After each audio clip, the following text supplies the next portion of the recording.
भी न जीना है मुश्किल, गाँव सुनना होगे वो तोरे बिन।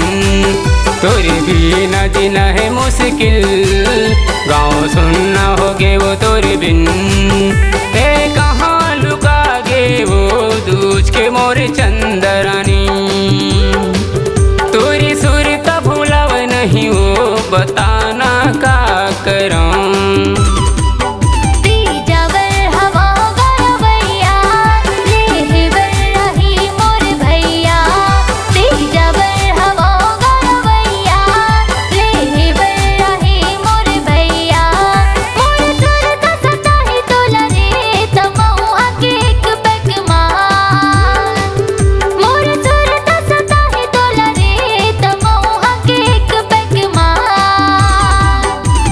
भी न जीना है मुश्किल, गाँव सुनना होगे वो तोरे बिन।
धक करथे मोरे चोला, मन भरे देखे बरु तोला।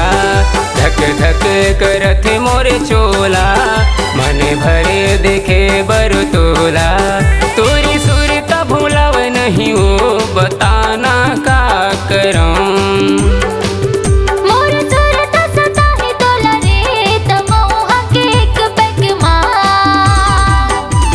भी न जीना है मुश्किल, गाँव सुनना होगे वो तोरे बिन।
सुने चंदरानी वो मोरे बात, कबू छोड़ाओ नहीं वो तोरे हाथ। सुने चंदरानी वो मोरे बात, कबू छोड़ाओ नहीं वो तोरे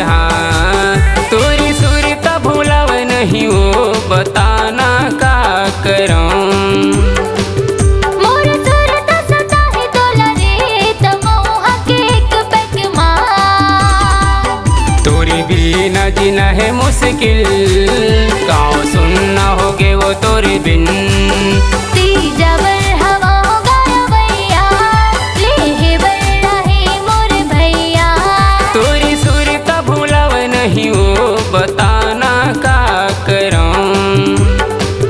मोर सुर त सताही तोला रे, तमौहा के एक पैक मार। तोरे बिना जीना है मुश्किल, गाँव सुनना होगे वो तोरे बिन। तीजा बर हवा होगा रवैया, लेहे बर रहे मोर भैया। तोरे बिना जीना है मुश्किल,